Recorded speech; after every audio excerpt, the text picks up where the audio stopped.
Hey, what's going on YouTube? It's the brain of the mainframe, Nile Scala here with teen sensation, super teen sensation, Mr. Billy Tucci, and we are here for episode 69 of Crowdfunding Comics. 69. What's up, bro?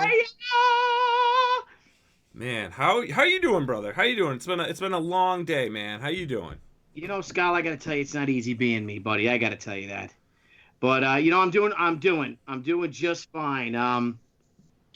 I don't know if I told you, if anyone know, I almost got my hood latch on my Dodge Ram broke when I was doing about 70 miles an hour on the highway, and it literally slammed up into the windshield, cracked the windshield, and I had to do like a little Dukes of Hazzard move to get off the road and get onto the divider. But that was pretty scary. I don't recommend it.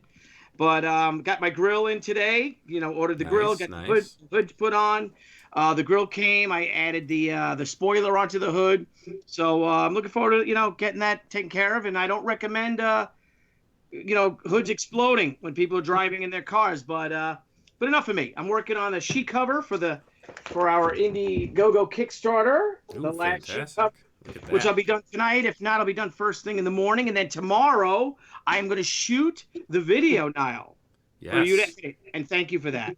You're welcome. It's that six-figure agreement is going to be fantastic. Yes, 1,000 times yes. And then we got another cool thing is that if you guys saw, I posted Amanda Connor's cover up on social media, and Paul Mounce's colored version came in, so I'm going to reveal that tomorrow for everyone. But the hell with it. Enough about me. How are you? I'm doing good, my friend. I'm excited. You've got your Kickstarter Indiegogo campaign, a double hitter. Double header. Had double headers going on. I mean, who's doing this, Billy? Who's doing this? Yeah, no one I know has done it, and we're going to go for it. So hopefully it'll work. And I'm real excited. But what we're going to do is the campaign's only going to be 21 days. Yeah. We want to be a lightning campaign, in and out, like the Normandy invasion, like a real, airborne behind the lines mission, and 21-day campaign. I think it's exciting. I'm really looking forward to this, man. It's going to be great. She is back. You've got amazing covers going. I mean, George Perez. I mean, you name it. I mean, you've got an amazing campaign coming up, and you're hitting both crowdfunding platforms at the same time, which, as far as we know and everyone that we've talked to, Billy, I mean, you're potentially the first to do this? That I know of, yeah. So we'll see. I'm praying that somebody else has done it and we can get some advice from them, but I haven't found anybody. But you know what? Enough about enough about me, enough about us. We have tonight, we're really honored because we have one of the most talented creators out there. An amazing creator that I got to meet at San Diego Comic-Con, and then I saw this past weekend at the Tucson Comic-Con. But Nile, do you want to take it away and introduce everyone to our guest for our 69th episode? Yes. And this is a real treat for everybody because she's an amazing creator. Yes, she's got an amazing cryptid animated episode that she's looking to get funded on Kickstarter, and right now they're kicking ass. And so everyone, please welcome Sam Sawyer to the show. Sam, how are you? There she is. Hey, Sam. Hello. Welcome to the show. This is so exciting because right before the show, I was like, I have so many questions I want to ask you. I'm like sitting here biting my tongue because I love animation and I love comics. But my first love is animation. So this is exciting for me. I'm feeling it right here. Got that little tingle in the heart, Yeah. So Sam, how have you been? Yes. Pretty good. I just super busy, but that's what we want. I've had about back-to-back interviews with different podcasts and just different everything, getting to spread the word about the show. And then, of course, I saw Billy at Tucson Comic-Con last weekend, and I'm getting on a flight tomorrow for Reno Pop Culture Con. Wow, you're busy. Yeah, I'm very busy. This isn't even as busy as I've been. I think I did 5 shows in a row once, and that was pretty crazy. Yeah, well, geez. I mean, you're doing something which is amazing too. Is that we have someone who's making we've always dealt with people putting out these great comics, but you're taking it a step beyond that. Yeah. So of course, we'll get into Salem, but I don't know. Do you want to give us a little insight on you? Tell. Oh, and who's that? So this is Jasper. His full name is Mr. Jasper Peanut Butter, and he likes to yell, and so he's sitting with me, and I'm sure anybody that's either seen me at a convention or just has seen me around knows that he's my little partner in crime, so I thought it was fitting that he joined me for the interview. Of course. Does he travel to the cons with you? Sometimes. He was actually a guest at Tucson Comic-Con last year, which was really fun. That's awesome. Because we've had Sora Song on the show, and her dog she calls a con dog, and goes to all the conventions, and obviously is well trained for it. But I think she has a Pomeranian too. I think they're the best dog. Yeah. So yeah, Sam, tell us a little bit about yourself. Like, how did you, kind of like your origin story. How did you get into all of this? So I started comic book conventions and kind of attending them right around like my senior year of high school. I had no idea that they even existed. And when I went to my first one, I was completely fascinated by the entire world. And like, I had no idea what any of it was about, but I wanted to know more. And I actually like the Sam OG origin story is that rather than, excuse you, Jasper, that's very rude, not on camera. Like, pick me up. I know, he excuse me. Be on camera. So here we go. This is what you get. He's like a little bear. Yeah, he's like a little bear. He's like a little bear. I love it. He's gonna sit right here. So, I sit down now. Originally, I started rather than selling my own artwork and jumping right into it, I actually got started making buttons. So I had that crank machine that would make the buttons, and I would sell them for $1 a piece. And that's how I got started. And I know a couple people that still have those buttons, and I'm just like, dude, I have like mass PTSD whenever I see a button machine anymore. I did way too many of those. I can't even anymore with them. And that's how I got started. But after that, I got more and more into wanting to actually draw. Because I'd always been an artist, but I really lacked that self-confidence of selling my artwork. I was always so worried, like, oh, well, if I make a poster, will anybody want to buy it? So one of the events, I think it was like Phoenix Comic-Con, like either 2014 or 2015, that I really was like, okay, I'm going to do it. I'm going to man up. I'm going to do a poster. And I did a couple, and it went really well. And just from there, I started drawing and started doing comic book covers and got into the comic book world. And here we are today. And here we are. Now where are you from originally? Originally, I lived in Phoenix for a good long while, and then recently moved, and then like in and out of California for a couple years. And then just recently back in, I believe, September, I moved back to LA, like officially, permanently. I'm never leaving anymore. Just because now we're working on the animated series, and California's the place to be when you're making a TV show. Yeah, absolutely. Yeah. So let me ask you though, like, so through this journey, so you start off with buttons and you started drawing again. I mean, was there anyone or anything that's been a strong influence on where you are today? I definitely, honestly, like Brian Pulido was a really big influence on getting me to be where I am, like really pushing me and challenging me with some of the earlier covers that I did, and inspiring me to keep moving forward. And then I guess if anyone's seen my artwork before, they know that there's a lot of purple involved, if you can't tell by my hair. And Brian would be that bastard and say, you can't use purple in this cover. And that was a challenge, but I feel like it would help to actually, make me a better artist and all that. And I appreciate him for that. I like the purple. I do too. You've done some stuff for Anthony Delaney too, correct? With Changeling?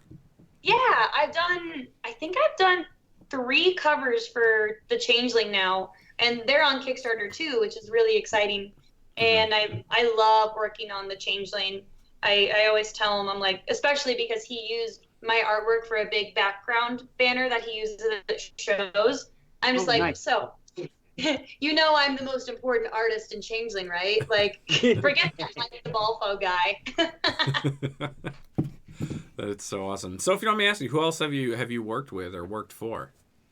So I got started and working with Tom Hutchinson on Big Dog Inc. I've done, I believe, like 5 or 6 covers with Tom for Big Dog, spanning across Jungle Girl, Kaiju, too many of them. I can't even remember them all. Mm-hmm. And then I just recently did some colors for Zenoscope, which is really awesome. And I did some work with Vince Hernandez with Aspen on his new series that he's doing himself called Underworld Pimp Hustler, which is nice. That was pretty dope. Nice. I feel like I've done a couple more. Oh, I did Mount Olympus Comics. I did I did a cover for the Samurai of Oz, and Ron Zabala, right? Yeah. Yeah, yes. one of our buddies. Yeah. I was just like, I didn't know how to say his last name again. I was like, Zabala. It's hard to say. I call him Rob half the time, and I'm like, oh crap. And then hopefully maybe a cover for She in the future. Who knows? I'd be honored. Man, I'd be honored. That would be amazing. Oh yeah, we'll do it for sure. Absolutely. Let's make it happen. So Sam, you started doing buttons, and then what was like the first art you did? Was it prints? Like, how did you get on the radar of all these great creators to start doing covers for them? Like, how did that happen? Honestly, half the time, I don't even know how things happen in my life. It'll just be like one day this happens, and then one thing, then the next day I'm signing this big deal, and I don't know what's going on. But my first ever poster that I did was actually a picture of Grumpy Cat. Oh, really? Awesome. Yeah. Rest in peace. I was gonna say, rest your soul. Like, it is. I started with that, and from there, I just I made friends with Tom, and we already knew each other, and he was also very much like, keep it up, and maybe you can do some covers one day. And then I was also I'm friends with Nia Rafino. She really helped me get off the ground as well, and basically just into the eyes of people that would take me seriously, because she showed me a lot about coloring and just how to set up comic book covers and all that. And I'm really grateful for her for teaching me, because back in the day, about like 5 or 6 years ago, when I was just a wee little 18, 19-year-old, I didn't know what I was doing with comics or anything. So it was really great to have her guide me and kind of show me how to stand on my own 2 feet. So here I am. And there you are. That's awesome. That's such I think you have my, like, for me, like the favorite origin story with the pins. Doing the pins and then just going from, I mean, that's awesome. Now, did you go to school for art, or is this just like you just naturally talented, started with the pins, had some other opportunities, decided to just draw some posters? I'm a college dropout. Me too. Yay! Beauty school dropout. Yeah. I went to film school for about a year, and I hated it. And then I dropped out, and then I moved to LA for a little while and worked on real films, and realized that school was dumb for art. That's great. We're gonna quote that. Sam Sawyer, school is dumb for art. You can look at people like look at Jim Lee was going to school to be a doctor, and said, you know what, I'm gonna take some time off and see if I can get into comics. And Frank Cho was learning to be a nurse. Yeah. Wow. Yeah. These guys weren't art students, and that could be an interesting show, Nile. We should start bringing guests on and talk about art education. Isn't art education important? That is a good topic. Yeah, I'll be having coffee with Jim tomorrow. Maybe I'll chat with him about it. Yes, please do. Please do. Just kidding. Actually, Jim's just this guy down the street, not Jim Lee. But so now let's see. Now did I read this right? So your current project, Salem, that started as a comic and then you transitioned it into a cartoon? It did, yeah.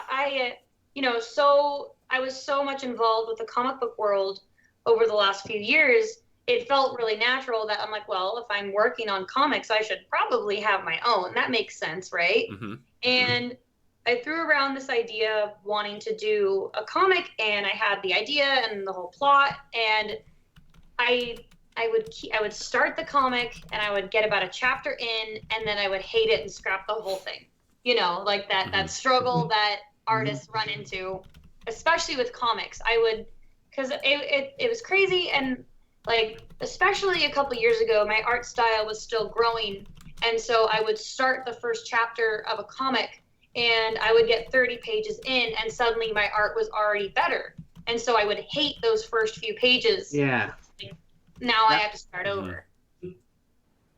So that it sat on the back burner for about 5 or 6 years.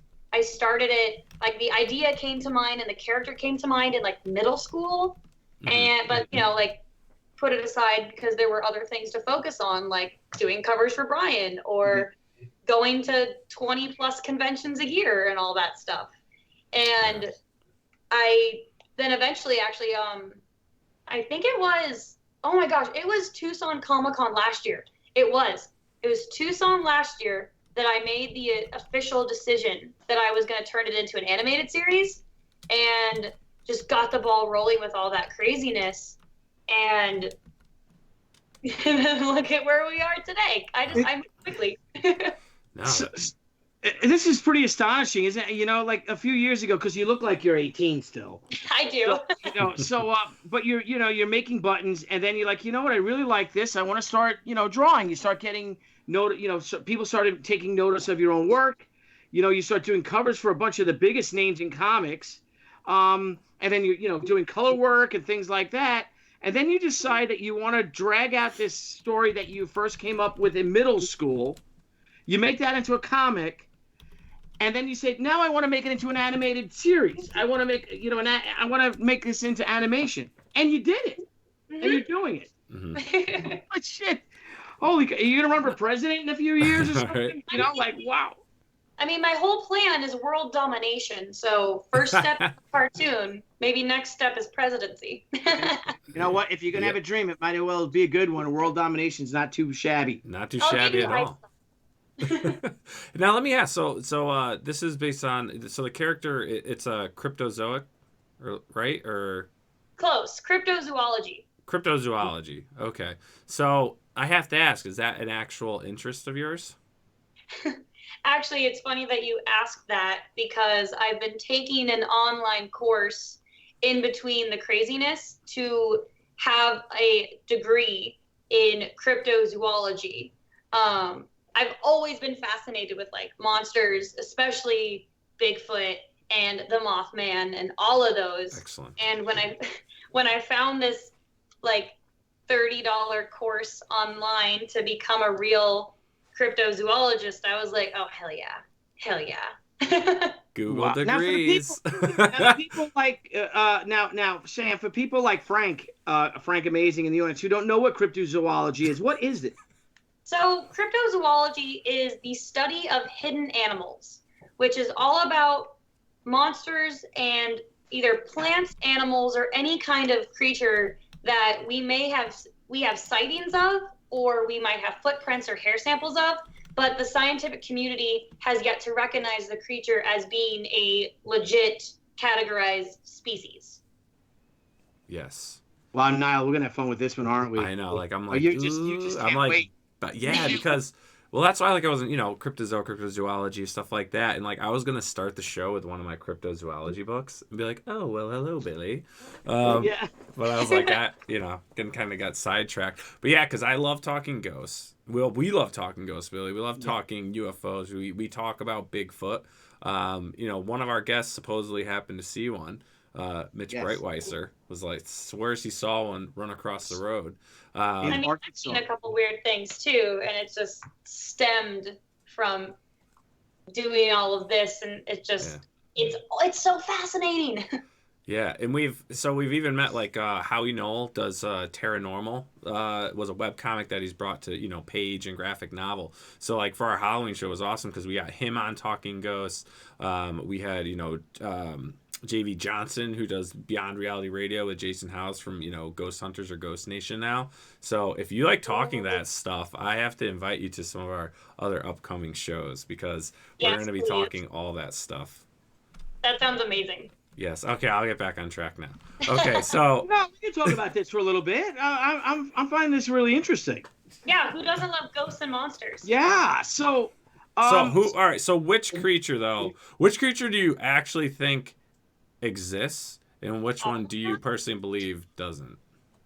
So after doing a bunch of different research, I think my favorite is definitely the Mothman, just because it has such a spooky vibe to it. Now, I don't know exactly per se if that one is the most realistic. That I would actually say, I think if out of all the different monsters and cryptids that are out there, I think Bigfoot would be the most, it has to exist, just because, there's so many different parts of the world that are so forested and unable to be reached by like cars and people, that it makes sense that perhaps some kind of, different kind of primate does exist somewhere in the wild. Like we haven't even like seen more than half of our ocean, so there's got to be something out there that we haven't found yet. Yeah. Oh, and Ray GGTV, thank you for the $5 super chat, and yo, back at you. Now, what about Loch Ness? Ooh, yeah. I'm thinking no on that one. See, Loch Ness is weird, and so actually during doing research on that with the Loch Ness monster, almost every single sighting or picture of Loch Ness has been proven to be false or faked. Right. So, and even one of the most, I think it's like one of the most famous Loch Ness photos, like the one with the little humps in the water. Yeah. I think that one was proven to be a hoax as well. So it's kind of like, I want to believe in her because it just sounds like a cute little sea monster that frolics in the water. But there's not enough evidence for her, especially like that big of a creature just confined to a lake. Yeah. So and especially in that temperature. Yeah. Unless there's a portal. Maybe it's traveling through a portal. Like in the 70s, though, there was did you say a portal? Yeah, what if there's a portal in there and it's an actual dinosaur that through time just seems to come through a portal. It's like, hey, what's up? I'm going to eat some stuff. And then he goes back in his portal, or she goes back into the portal, and, you don't see him. Oh, my God. You really got to open your mind, Billy. You have to open your mind. Expand your mind. Unbelievable. Well, there was that Snap into a Slim Jim, submarine probably around 1979 or so, or 80, that took a, the camera, like a manless submarine, and it went in there and it took a photo of the fin. Remember that there's a famous shot of the fin. That's cool. And everyone was like, Jiminy Crickets, what was that? I don't know if we can't really pull it up, but just saying, it was a shot of a fin, and it was pretty exciting. So what is this program that you're currently in right now for this degree? Oh, so it is called the Center of Excellence, which is a online like course, like school where you can like pick and choose different classes you want to take. And they have them on anything. They have them on a lot of stuff. And like, there's more classes there I want to take. Like there's a whole unit all about Native American lore. There's a whole unit all about different types of like healing methods. Like if you want to learn Reiki, if you want to learn about like healing magic.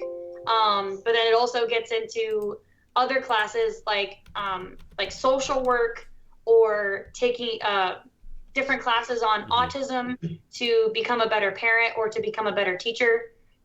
There's classes for like everything. It's very diverse, including a cryptozoology degree, which just sounded awesome. Heck yeah. It's this photo right here. I pulled it up, Billy. See? What the hell is that? That's pretty freaky. See that? You can see the bone structure here in the fin. Look. It's a turtle. It could be. There's no sea turtles in Doesn't the. have to be a sea turtle, Yeah. bro. There's freshwater turtles. They don't have flippers, brah. Teenage Mutant Ninja Turtles were freshwater. Yeah, and they have hands. Three That's true. fingers. They do have 3 fingers. Now, Crystal, one of our friends of the show, didn't she see what's the one in West Virginia? In Kentucky. The stinky something monster. No, that thing. What the hell is it? It's like do you know what I'm talking about, Sam, at all, or no? I might. If I mentioned it, you'd know what it was. You know, like I don't know if Crystal's watching. It's something to do with an odor, though. It's like a Bigfoot, but it stinks. The skunk ape? Yes, the skunk ape. Yeah, No, the one that smells really bad. Else. It's the monster of a town. With the bridge, right? Something like that. Well, would Blevins know? He's from Arkansas. I don't know if they got stuff. Well, he lives in Arkansas. Yeah. Is he in? No Blevins tonight. He's one of our producers. Tonight. No Blevins tonight. No, he's got a couple buddies over or something, I think. Right when we needed him. I know. You failed us, Blevin. You failed us. So now let me ask you, Sam. I know we're straying away a little bit, but I have to ask you, what about things like the shadow people, like when you're dreaming? Those aren't dreams, bro. I've experienced. Yeah. I have my previous roommate actually grew up in a house that experienced those all the time, like standing at the foot of her bed. I wouldn't say I've experienced shadow people, but I have experienced. I don't know if it was a shadow person or what it was, but I definitely did have my own little encounter with something like that. If you want to hear about that tale. Yeah. Please. Yeah. So I think it was about three and a half years ago now. I was living in Scottsdale at the time, and I was living alone. And I think Jasper was only about a year, maybe not even a year old yet. And so, Jasper sleeps in the bed with me. And like once he's in the bed, he's like conked out the whole night. He doesn't get up. He doesn't, get up to go get a drink of water and come back. Like he plants himself like right by my feet, and that's where he stays. But one night I woke up because I heard him barking, and I got up, and it was like right at the moment that he leaped off of my bed, and he chased something out of my room. And I know it wasn't my cat, because my cat is like itty bitty. This thing was like huge. And I totally saw this figure just like leave. And I followed, like I sprung out of bed, and I like got out of my room, and I just watched like this thing, not even a person, because obviously like I'd be scared out of my mind if I just saw like this like big guy in my house. It was a different feeling than like a home intruder. It was just like that like terrified feeling. Mm-hmm. Yeah. And like I just saw this thing, like just like this like this shadowy mass, like leave like through my patio door or something like that, and just vanish. And like Jasper's freaking out, and I'm just standing there like, I think I yelled at it. I was like, get the out of my house. I was like, so like, I'm tired. I want to go to bed. I think at that point, I don't really remember anything else happening. And I knew it wasn't a dream because Jasper was like freaking out and like awake, like, you know how you can sometimes you get those realistic dreams? Yeah. Like I knew it wasn't a dream because Jasper woke me up. So it was just, I don't know what it was. I haven't experienced anything else ever since, but it was freaky. Like when you woke up though, like obviously you went back to bed, but when you woke up, were you like, did that happen last night? Or it was fucking weird. I went and checked my patio door. I was like, did I leave the door open? Did I leave it unlocked? Is there really something there? Like, this is weird. That's yeah. crazy. Yeah, because I had something like that, and I woke up and it was literally like pressing my arms, pinning my arms down, and like licking at my chest, like by my heart. Oh. And I'm like, oh my God! So I started to try to, say like the Lord's Prayer or something, and I started reciting the Pledge of Allegiance. No. And then I'm like, no, it's the wrong thing, wrong one. And this is in Queens in my old apartment. And then I started to, do like, Our Father who art in heaven, and then it just disappeared. And my dog too, she was a fraidy cat, but she was a Doberman. And when I woke up, she was like buried halfway in the closet. Aww. Like somebody scared the shit out of her that she jumped out and just ran into the. Great job protecting me, thank you. Not like the valiant Jasper here, Right, Gypsy. 10-pound bomb. Yeah, my Doberman, my 60-pound Doberman, she just flew, like, the hell with you, Billy. The hell with you, Dad. I'm out. Yeah, that's like what. Right idea. That was freaky sounding. That was the similar experience for me, Billy. I had the one in my first apartment jumped on me. The thing jumped on me, grabbed me, and was like smacking like the side of my pillow and stuff. It was. I literally like cowered to the corner, grabbed myself when I was like, Mom. I called my mom. I was like, Mom. That apartment was horrible. Horrible. So now, have you taken these experiences and is any of this influenced in any of your stories and stuff with Salem?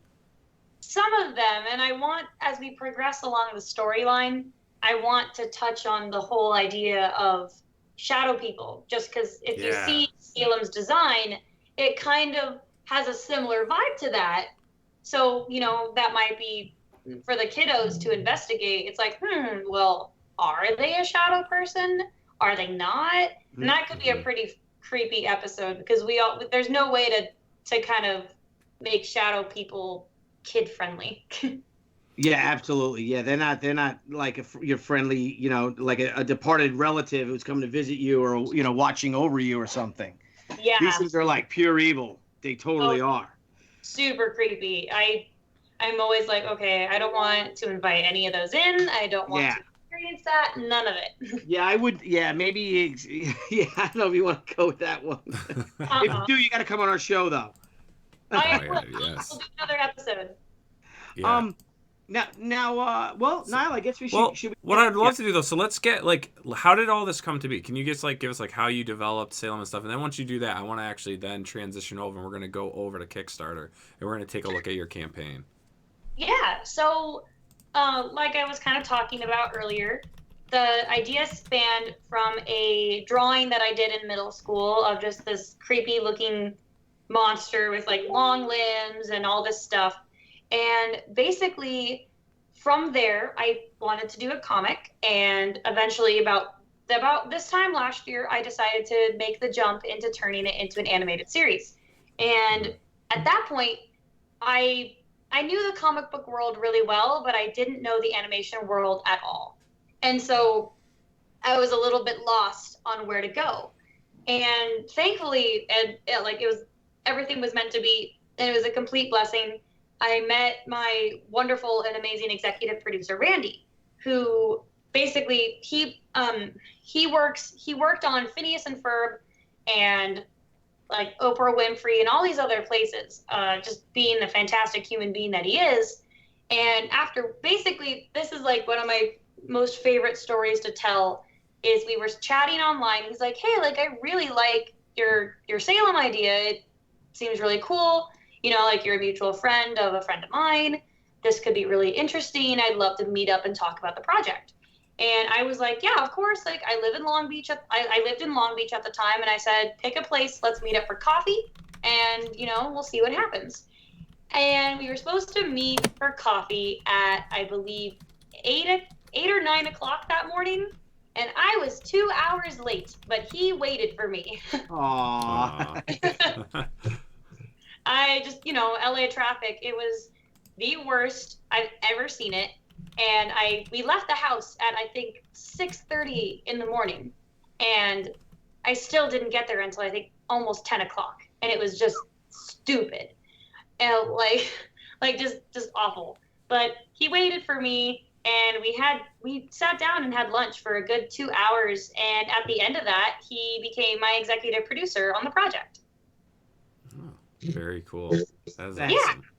That's pretty damn incredible. I just love, again, I just can't get over the fact that, and I made a comic, and then, I wanted to make an animation. So, so I did. So I did, and here I am. yeah, I've never made. I knew about comics, but I knew nothing about animation. But you know what? I'm gonna make I'm gonna make an animated Salem. You know, and you know, gosh darn, I'll do it. I'm gonna get myself a producer, and you did. And then wow. Hey, it's persistence. I mean, I bet it seems like you really kind of just put the blinders on. You're like, I'm going to do this. I mean, you don't seem to. You present yourself very well, and it doesn't seem like fear is really a part of you. You seem very driven. I'm very driven, but I'm also very terrified. But Fran Polito, she actually told me, if you're not scared, then you're not doing it right. Yeah. Because that means you care. Yeah. And where it's scary to jump into these unknowns, it's also it's even more scary to me to not do something, because you never know. Like everything's changed and for the better, which is awesome. And I'm really excited about moving forward with this project and getting to see where I'll be in a year, because so much has changed already in a year. But none of that would have happened if I was scared and wanted to stay where I was comfortable. Yeah. But what's cool is you don't let any of that fear hold you back. Exactly. Yeah. Because you got to be scared, because everyone's like, oh, taking a risk, is it going to work? Should I do it? But what's great is you don't let it hold you back. I think that's going to be encouraging, as you keep continuing to grow your career and what you're doing. I'm sure that's going to inspire many young creators that are trying to work their way up as well. So that's very cool. Let's head over to Kickstarter, right? What I'd love to do is I'm going to play the video for the audience so everyone can see this amazing project you have going on. So I'm going to play the video for everyone. And Yo-Yo Ruiz, $1.99 super chat. Yo-Yo's Element showing support. Thank you, Yo-Yo. Thank you, Yo-Yo.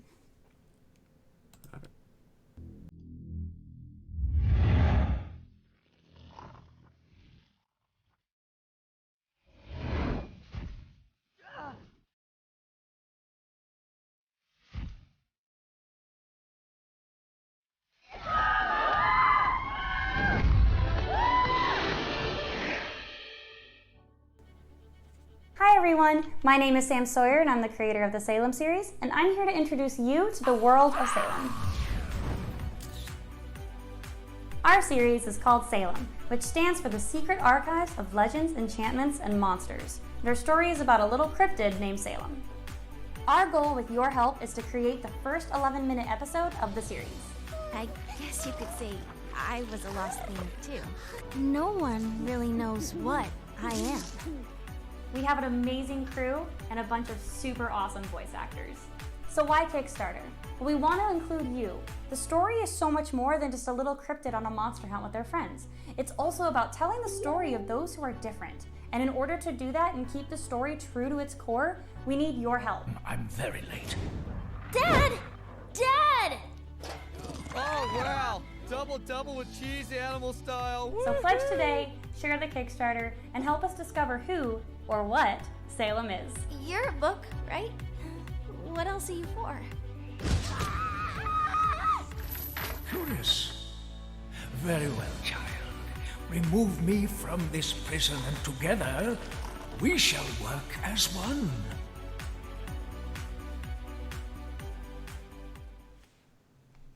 That is so... Oh my God, this is so cool. I love this. Thank you. Sam, you are a rock star.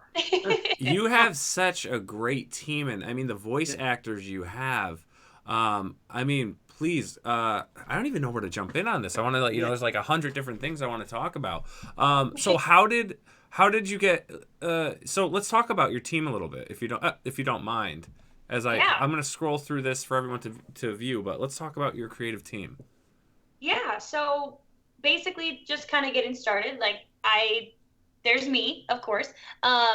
We have my amazing executive producer, Randy, who's been handling a bunch of the paperwork and the organizing and basically making sure that everybody stays on the right path and doing what we're supposed to be doing, on top of, just tons and tons of more things as well. And then we have, of course, oh my gosh, I think I have about a team of 7 artists right now that have been helping out with getting the show, at least like the intro and the concept art and the writing and all of that started so far. And we have some pretty amazing voice actors, which I saw you scrolling through. You've got Laura Bailey, who you might recognize from Critical Role, Fruits Baskets, Dragon Ball Z, tons and tons of video games. I think she was just in Gears 5, that franchise. Incredibly talented woman and just a sweetheart. A new mom. Her baby is the cutest thing in the world.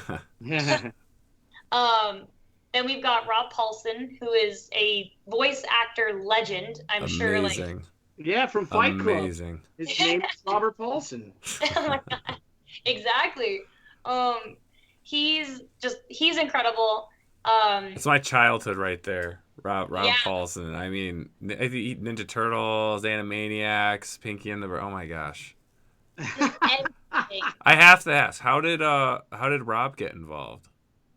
So the same way that all of our other voice actors got involved, we sent out an audition packet to different agents and agencies, and we got the voices back. We got different auditions back from people, and we basically, like, I tried my best to not look at any names and just listen to the voices and see who was perfect for the role. And when I found out that, like, who Rob Paulson was after we had casted him, I was like, are you kidding me? That's who I picked? What the heck? This is... Who is he in Pinky and the Brain? He was Pinky. He was Pinky. North. Yup. Wow. That's amazing. Oh yeah. That is amazing. It is. When he was at Terrificon when we were there, Billy. I was he? Yeah, I was making a cup of coffee next to him in the green room area. Wow, look at you. With Phil Hanging Lamar. with the Phil Lamar, and it's swells. like I was just like, crazy convention, huh? Man. I want to be like, yeah, I know you. But anyhow, okay, all right. Fanboying done. Okay. Adam MacArthur. Yeah, so Adam's really cool. He was Marco Diaz. Jasper, be quiet. I'm talking. Hey, excuse me, that's rude. No. 1 second, let me grab him. Come here. You're gonna sit in my lap, but you're gonna scream. We're a very dog-friendly show here. Yes. We love dogs. Dogs Dogs always and have the right cats. of way. Right? Yeah, he's mad because someone's at the door, but there's no reason for someone to be at the door, so I'm not gonna answer it. So Adam he played Marco Diaz in Star versus the Forces of Evil, which was that little kid show that just kind of, I believe it just ended after 4 or 5 seasons, something like that. He was one of the leads, which was really awesome. And he's done a bunch of other stuff. I believe he was in one of the Star Wars cartoons and a bunch of other stuff. He's just I think he's also the voice of Disney XD. He's just a really awesome guy, and we had met previously at a Comic-Con, and then so after I saw his name pop up during auditions, I was like, oh, I know him. That's fun. Have you ever met real life Peter Griffin at any conventions? I haven't. You haven't. This man can do like 200 different voices, and Oh they're my incredible. God! Yes. It's That's ridiculous. If you watch, we have him on an episode. Was it last week or the week before? And he was just rolling through like all the Looney Tunes characters and stuff, and like they were really good, really that's good. nice. It's Really insane. talented. If you ever see him at a convention, just name it. He's like a random jukebox type thing. You're just like, hey, do SpongeBob. He does SpongeBob. Do Patrick, and then he like goes into conversations. It's hilarious. But I know you do a lot of conventions, so if you ever bump into him, he's hilarious. Oh, I'll have to actually track him down one of these days and be like, hey, we were talking about you on that one show. So now, okay, so with your Kickstarter here, so where are you currently? Do you guys have to fund this now, to get things rolling, and then hopefully with the Kickstarter, kind of is it to get the rest of the funding, or is it to reimburse what you had and just get the whole project funded? How does this work because we deal with this with comics? How does this work in an animation scenario? So basically for our project, we've already been able to put a little bit in for the animation itself, just through getting the intro done and, getting some of the animatics finished and all that. And basically for our Kickstarter, we set our goal at $60,000 to basically take care of getting our first episode completed. We want to be basically like a pilot episode, if you will. Yeah. Our goal is a 11-minute episode that we can just polish and clean and make look as gorgeous as we can to kick off the series the right way and establish our world and our series. And animation is very expensive. Which I learned getting into the world. There was a lot more that went into it than just having a penciler, an inker, a colorist, and a letterer, and all that. There were a lot more moving parts than the comic book world that I was used to. And so we decided to set our goal, so roughly, just to give you an idea, for a nice, polished, clean, TV quality animation, it runs about anywhere from $7,000 to $10,000 per finished minute. And that can get even more expensive. There can actually be some animations can cost upwards to $30,000 to $50,000 per finished minute. It all just depends. It also depends on where you're doing the animation, who's doing it, is it overseas, is it in the US, et cetera, et cetera. There's lots of different moving parts.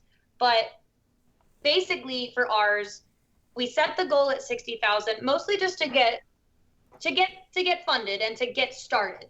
And if we can hit that 60,000, which I think we're really close to doing, that at least covers a good that covers 60 grand of the first episode. If I have to put a little bit more in to get our first episode done, then by golly, we're gonna do it. Yeah, I have no doubt. But you're gonna hit it for sure anyway. You're gonna surpass it, and then some. You'll get. I hope so. I hope you're right. You will, because you deserve. Yeah, I mean, you guys are almost there. You're 10 grand away, really. I mean, we got a week. And I'll be honest. Everyone out there. I mean, push this. Share this on your Facebook. Share it on your Twitter. Share it on your Instagram. I mean, this should be funded right now. This should be funded right now. You should be on to your next levels, your next stretch goals, your next things you're doing. This is, as a fan of I'll say paranormal and things like that. There's not a lot of stuff out there that takes that medium, and there's really not too much. There's a few things in animation that have done it, and I think what you're doing is really cool for the whole cryptozoology theme, and what you're doing with all your stuff that help spread the word, guys. If you can back it, go through those levels. There's all different backer levels here with so many amazing things you can get. So push that. And again, like we always say, if the funds aren't there and you can't support anything, financially, share it. Just keep on sharing it, because you may know one person, you may know 20 people that will back this project. So please, guys, help spread the word for this. They're almost there. There's 8 days left. Goal of 60,000. They're just shy 50,000. 473 backers. And again, this is an amazing project, Sam. Cool, and such a great story on how you got there. Yeah, I love it. Now, Sam, can you tell us about Salem? Tell us the story. Tell us, what's it all about, Alfie? All right. So Salem, first of all, to get started, the title of the show itself is an acronym that stands for the Secret Archives of Legends, Enchantments, and Monsters. So right there, all about spooky stuff. Well done. That took me ages to figure out, but I was like 16 at the time, so I had nothing better to do. The story follows a cryptid, a young cryptid named Salem, who is the little purple character with the little scarf and the cute little dress and the spiky hair. And so Salem, they spent their entire life growing up with their dad, who is the Boogeyman. And sweet. Yeah. And so Salem, throughout their entire life, just assumed that they were a boogeyman as well. Got to follow in the family business. You're going to have to get scaring kids and stuff. It's time to become an adult. But in the story, I believe in our first episode, we find out that Salem was actually adopted as a young baby cryptid. And no one not even the Boogeyman knows what Salem is. No one has any idea what this little cryptid is, where they come from, or even what they are. Mm-hmm. And so that kind of like starts our story, and it becomes a story all about self-discovery, finding your family, finding yourself along the way, and kind of understanding the world and where you fit in it. Because, you know, we all kind of go through that in our lives trying to discover who we are. But with this story, I decided to take it a little bit further and add the concept of finding out what you are. Nice. Mm-hmm. Nice. Yeah. So now, do you believe in the Boogeyman? Oh, yeah. Oh, I yeah. mean, It ran out of her house, dude. right? Jasper That could've chased been him Boogeyman. away. Do you think that was the Boogeyman? Maybe. I mean, it's kind of making sense that if you're, you know, if you, you know, you're in uncharted territory. It's almost like, you know, you're inviting him. I don't want to do that because I don't want him to come back. Right? Thanks. You know what I mean? But you know, you might have summoned the Boogeyman. Yeah. You never know. I think for the longest time I didn't have an under the bed because I was, especially as a kid, I was way too scared. I just, you know, you keep hands and feet inside the vehicle at all times. Too scared. So let me ask you, Sam. So this crowdfunding campaign is really to fund the pilot episode, right? To show, you know, I guess wherever you're going to go with it. So the Mobsy asks you, so you're doing an 11-minute pilot. Now, if that gets picked up by a major producer, is there anything else in it for backers? Is this going? Are you trying to get this on a network? Is this something you're trying to self-produce?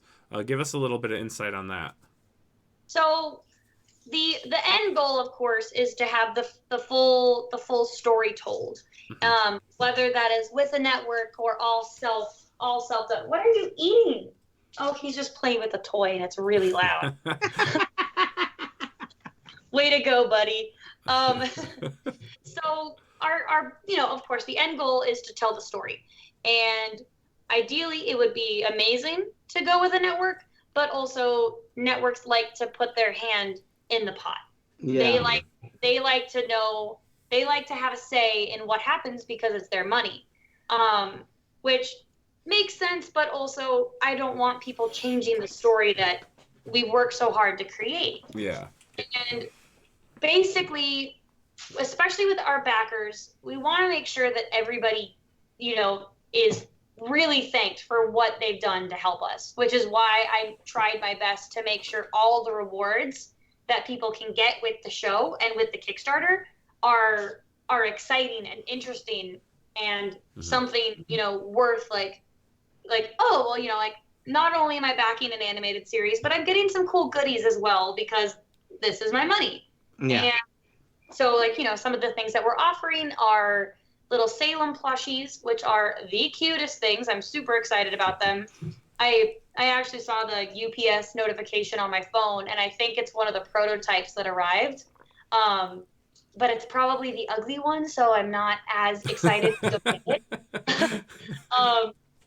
But there's, you know, like lanyards and keychains and, you know, working in the comic book world and doing the Comic-Con circuit and becoming an artist that way, I've learned a lot about creating merchandise. So I was able to source and find a lot of really awesome rewards for the Kickstarter just kind of through my own personal experience, and like for a great price for us, and also to make like really good quality to make it worth it for our backers. Now, where did you find how to produce plush toys?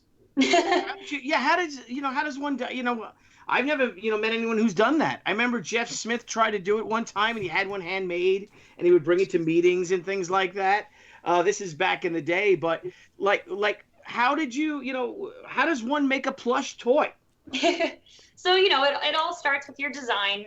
I did a bunch of different research looking at different companies, both in the U.S. as well as outside of the U.S., to find a manufacturer that would be able to take the design that I created and transform it into something 3D.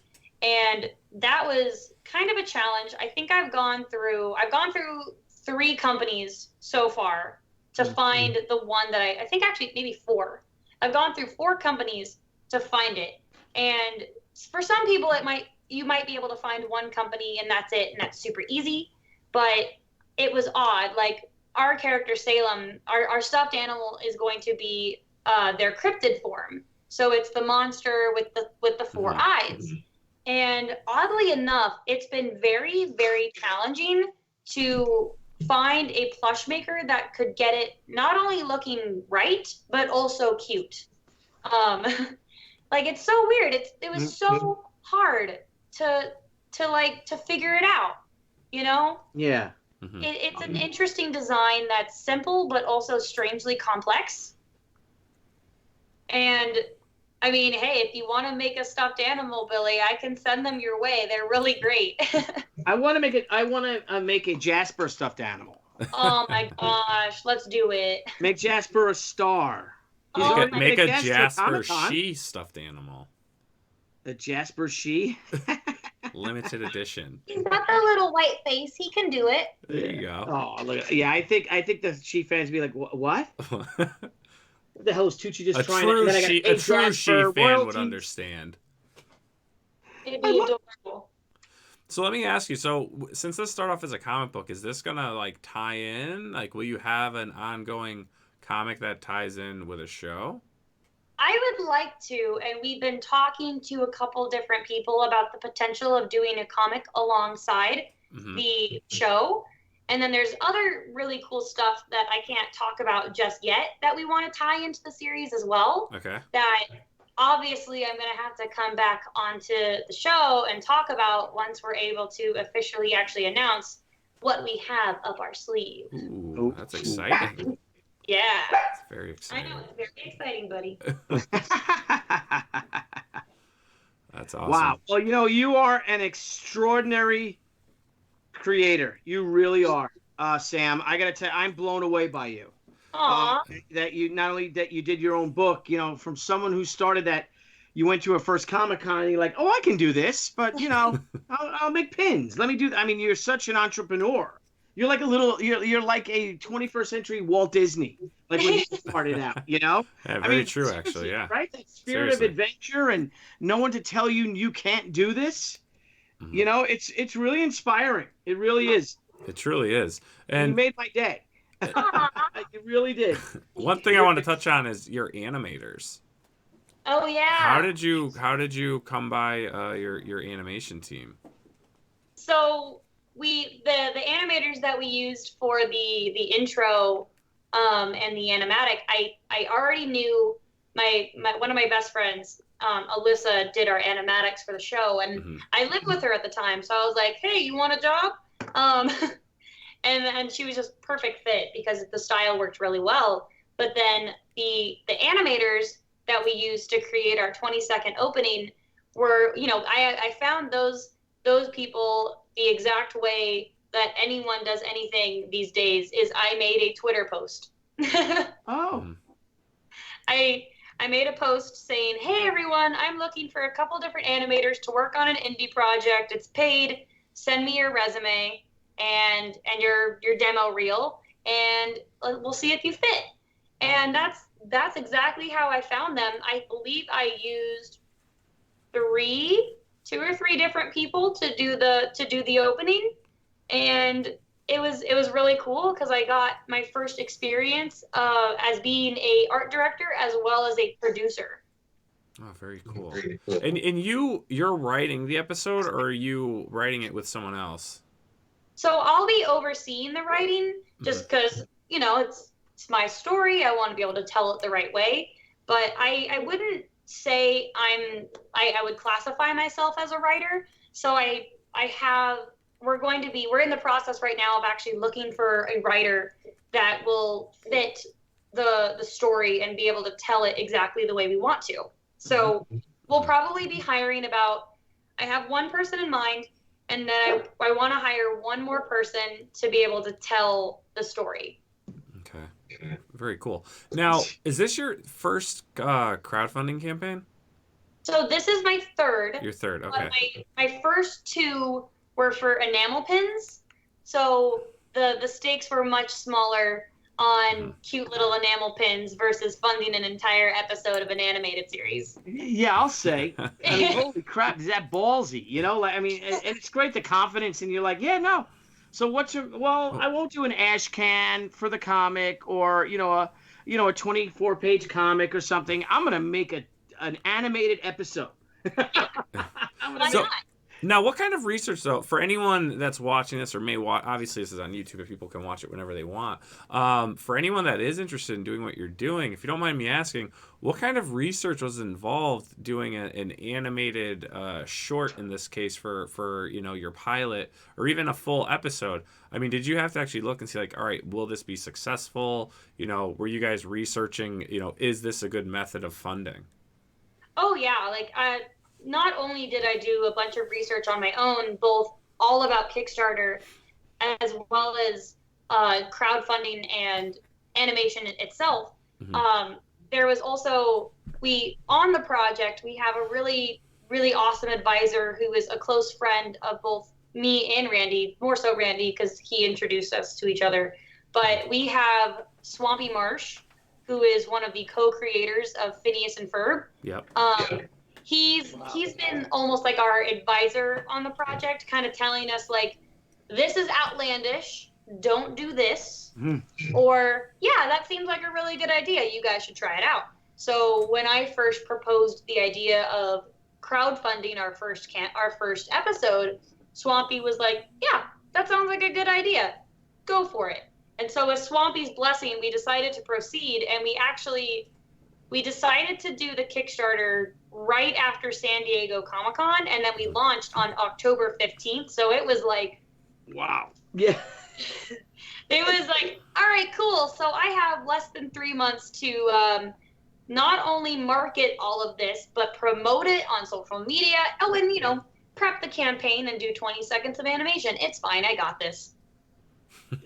Yeah, I Here think you are. do. You've got it. You did it. You pulled it off.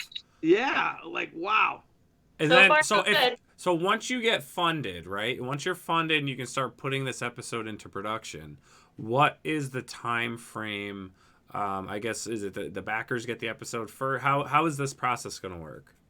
So basically, how the process is going to work, we're still working on the deadline of when we're going to release the series, just because, animation takes a long time. We may not see an episode until, I would say, probably spring of 2021 or maybe late 2020, just because we want to give ourselves enough time to be able to do the episode. But with our series and with the crowdfunding campaign, there's physical rewards that people will get, which pretty much as soon as the campaign closes and we get the funds and all of that, we'll get those started. So people can expect to get their rewards, hopefully maybe by like around the end of February, just so that, there's that excitement and, the things that you put some of your money towards, you can still get. Right.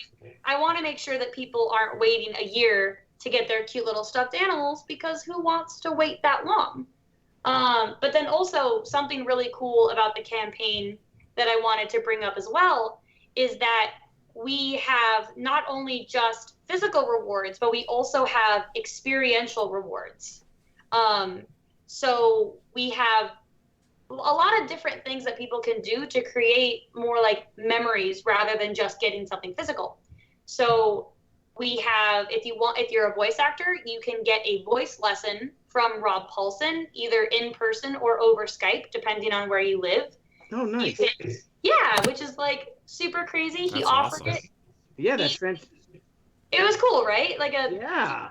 You can also get a voice recording from one of our voice actors. If you're a big fan, they can do a voice, not just from the Salem series, but they can also do, any of the other actors or any other of the roles that they played.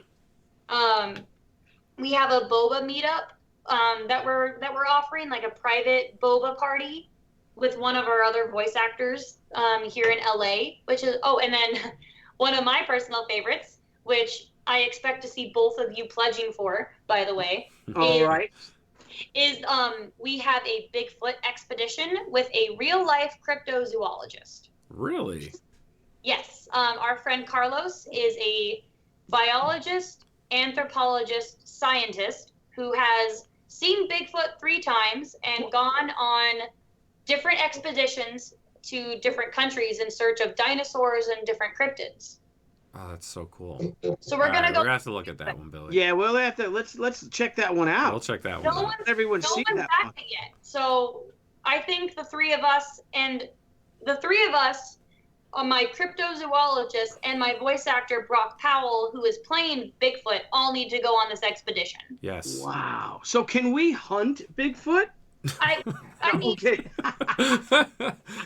no animals were harmed in the making of this. Yes, of course. I just.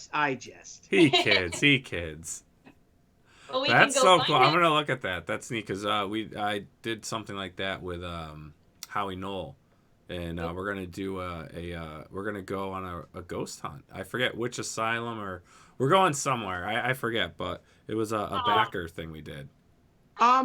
Sam, what cons will you be attending next year? Oh my goodness. So actually, I am very excited. I just recently got a convention agent who's going to start handling a lot of my shows. Cool. So it's kind of 2020 is still kind of being figured out just because there's so much going on. But I will be at Phoenix Comic-Con. Very excited about that. So I hope to see you guys there. Let's see, where else am I going to be? Hopefully Denver Comic-Con. Emerald City waitlisted me again, so we'll see what happens with that. I'm hoping. What? Will you be going back to San Diego? I will. We are hoping to do a panel at San Diego about Salem. We're kind of in the works with that, trying to hopefully do something at San Diego to just spread the word. So I will be at San Diego. Even if I have to sneak myself in, I will be there. Well, you know what I'm thinking. Nile is thinking about coming to San Diego, and we had a great crowdfunding comics panel last year. So, but what I'm thinking is that we all do an expedition and check out Haunted San Diego. Ooh, sign up. We do that one of the nights, you know what I mean? And we just go and find a tour or something, and it's for fun, all of us. Well, I think what would be great too, Billy, is I know you don't know your 2020 schedule, but if we stay in touch, because if you would be interested, we've been doing crowdfunding comics panels, and I think it would be great to add what you're doing into it, because obviously comics and animation, everything is very close together. And I will be at Denver. I don't know if Nile's planning on doing Denver. It's 4th of July weekend, but I'm going to push to have a crowdfunding comics panel, and I'd be honored if you'd come on. I would be delighted to join you. Oh, that would be great, because right? I mean, you're 100% right. She really does add a whole new dimension, because there are so many filmmakers out there, and probably more filmmakers, the budding independent filmmakers and budding independent comic creators. Yeah. So I think that people would learn a lot from you, and hell, look at you. You just, you're a Spitfire. That should be your nickname, Sam Spitfire. That's me. There you go. But Sam, so we've now breached over the hour point. We know you have another interview going on. Till 8:30, my time. Your time. Oh yeah, because you're 3 hours behind us, huh? I know. I'm like back in the future, or like I'm behind time travel. Where in the future? So you're talking to the future, Nile and Billy. So we're still alive, Nile. That's awesome. Mind blown, Frank. Quick. I'm glad. You want me to give you? You want me to give you the winning lotto numbers? She's talking to people in the future. Bro, we're in the future. This is weird. What is Sam of our time doing right now? Oh my God, what is she doing? Sam She's hunting Bigfoot with a Slim Jim in the woods. Staring at my Kickstarter page, hoping the numbers go up. There you go. But hey, we do, if you guys don't mind, I'd love to get in. We have a great crowdfunding call out tonight. A good friend of ours, Joseph M. Limsner, has a Indiegogo up for his #1 exclusive cover of Vampirella. So if you guys don't mind, we're going to check that out. I'm going to play the video for everyone. Okay, how do we make a Vampirella cover? Happy anniversary, Vampirella. It's an honor and a thrill to get to do a cover to help celebrate your 50th anniversary. It's amazing. Well, we got the initial sketch, right?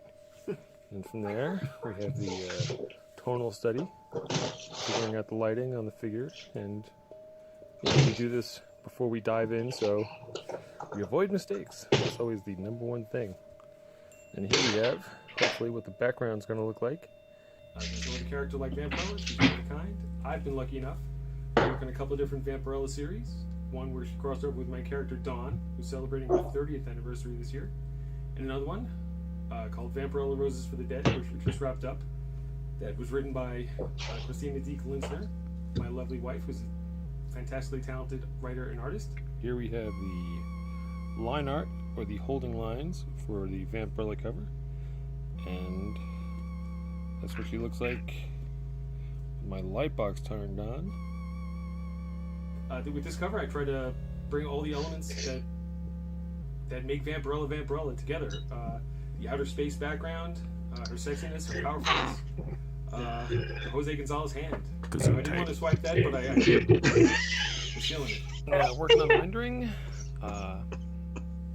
First, lay down a nice warm skin tone, and then do the modeling on the figure in warm gray tones. It's written by Mr. Christopher Priest, who I got to meet 34 years ago when he worked at Marvel as an editor. And I was a 16-year-old aspiring artist. I was dying to get into the comics field. And he was one of the first guys who gave me some solid words of encouragement. He really liked my characterization, and he felt my characters had personality. And when you're trying to figure things out, a little bit of encouragement, a little glimmer of light in the darkness, that means so much. So thank you, Christopher. I wouldn't be here right now, possibly without you. The background is all rendered in warm gray tones, over which I'm going to airbrush some color. It's looking pretty good. Once I throw some stars in there and some other stuff, it's not exactly like the original rough, but these things happen, you know. As you work on a piece, it mutates, takes on a different life, and I like where this is going. Getting closer and closer. It's a little tug of war with the forces of light and darkness. What an artistic struggle. This is my first exclusive cover with Dynamite, and hopefully it's the first of many more. The best is yet to come, so thank you for everyone who's been there from the beginning, for all your support. I don't know where I'd be. I'd possibly be working at an advertising agency. God, how awful. So thank you, everyone, for your support.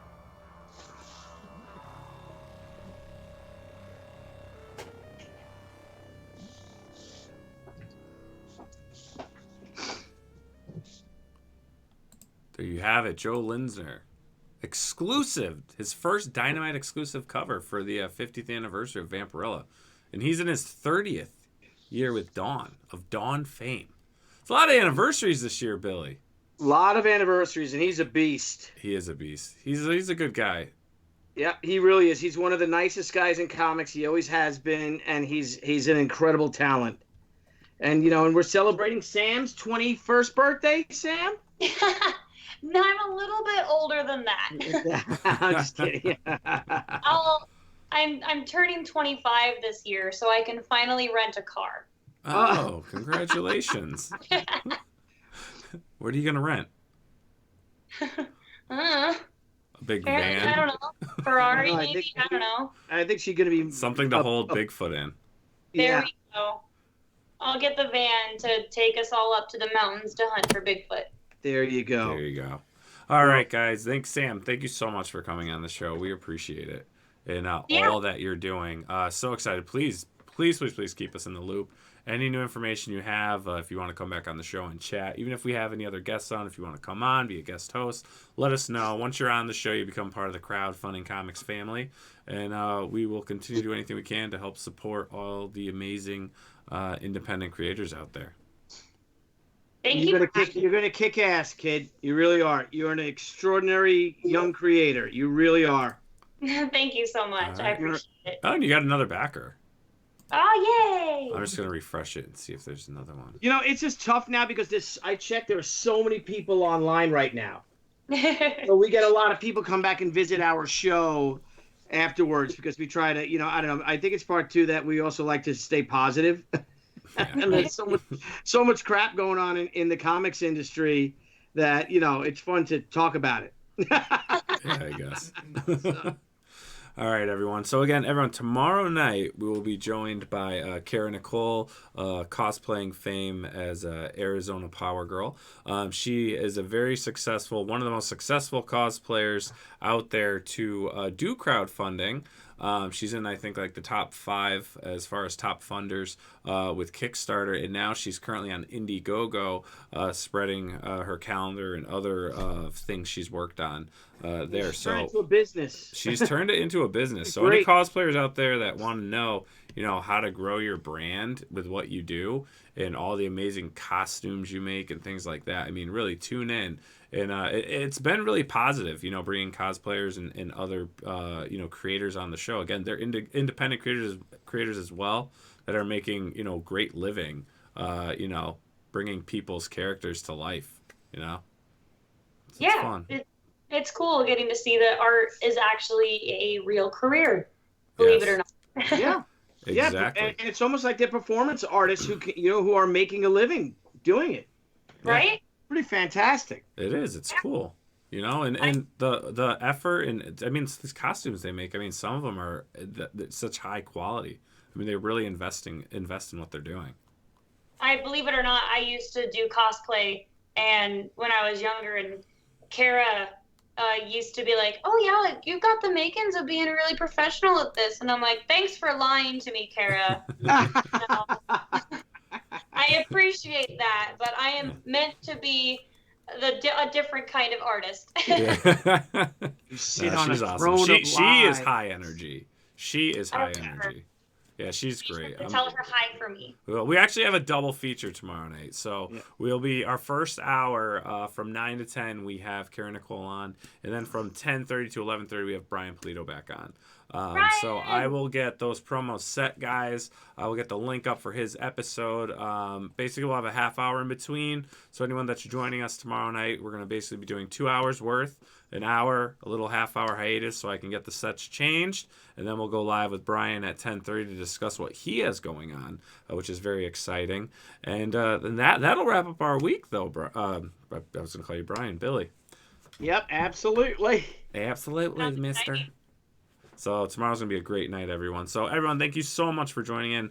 Salem series, thank you. I'm glad you enjoyed the show. And for our super chatters out there, thank you so much. We appreciate the donations. It's what keeps the show running. And if you haven't already, please subscribe. Please spread the word of our channel and what we're doing. We're trying to keep a very positive, independent, creator-focused channel here. For anyone from the biggest names to someone just starting out, we want everyone to get good exposure with what they're doing. So everyone, thanks again so much, Sam. You are amazing. You are inspiring. Sam, amazing. And hopefully I can say I met her, and she's a famous creator. That's right. That's right. Yes. We have her forever on our show because she's going to be way too big for us, like in 6 months. Never for you guys. All right, everyone. Wonderful. Have a great night, and we will see you tomorrow, 9 p.m. Eastern Time. Thank you. Toodaloo, Bye, Sam. everyone. Thank you so much. We're honored. Yes. Thank you so much. Thank you. Bye, everybody. All right, Sam, and just hang out with us for a little bit as we close out. Cool. Hey guys, thanks again for tuning into Crowdfunding Comics. We look forward to hanging out with all of our crowdfunding fans every time we go live. And don't forget to click the link below and subscribe to our channel. And there's a little bell. You may want to hit that too. This way you get all the great notifications when we go live and when we upload some awesome content. You want to follow us? Sure, go right ahead at Twitter at CrowdFundComics with an X, Instagram Crowdfunding Comics, and Facebook at Crowdfunding Comics. Till next time, crowdfunding fans, we'll see you soon.